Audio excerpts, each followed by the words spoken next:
జగన్మోహన్ రెడ్డి గారు బీజేపీకి మోడీ గారికి దత్తపుత్రుడు.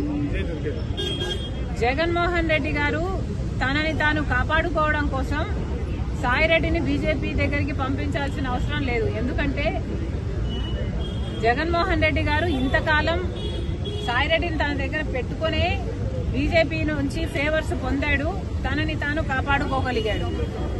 కాబట్టి సాయిరెడ్డిని పంపితేనే బీజేపీ నాకు అనుకువగా ఉంటుంది కాబట్టి పంపుతున్నాము అని అనుకోవడానికి ఇక్కడ వీలు లేదు. జగన్మోహన్ రెడ్డి గారు విశ్వసనీయత కోల్పోయారు కాబట్టే విజయసాయిరెడ్డి వదిలి వెళ్లిపోయాడు అన్నది నా అభిప్రాయం. వివేకానంద హత్య గురించి కూడా విజయసాయిరెడ్డి మాట్లాడారు ఢిల్లీలో. అవినాష్ రెడ్డి ఏం చెప్తే నాది మీడియా ముందుకు వచ్చి చెప్పాను, ఆయన గుండెపోటుతో చనిపోయారని చెప్పారు, అదే నేను చెప్పానని వివరణ ఇచ్చే ప్రయత్నం చేశారు విజయసాయిరెడ్డి. ఇప్పుడు మధ్యాహ్నం ప్రెస్ మీట్ పెట్టాడు మేడం, మాట్లాడారు. సాయిరెడ్డి గారు ఇప్పటికైనా నిజాలు చెప్పాలి.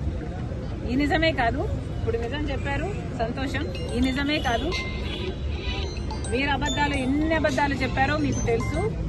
అన్ని విషయాలు కూడా మీరు అవినాష్ రెడ్డి గారిని జగన్మోహన్ రెడ్డి గారిని కాపాడడం కోసం, వాళ్ళ కోసం, జగన్మోహన్ రెడ్డి గారి కోసం మరి ముఖ్యంగా ఎన్ని చేశారో ఇప్పటికైనా ఈ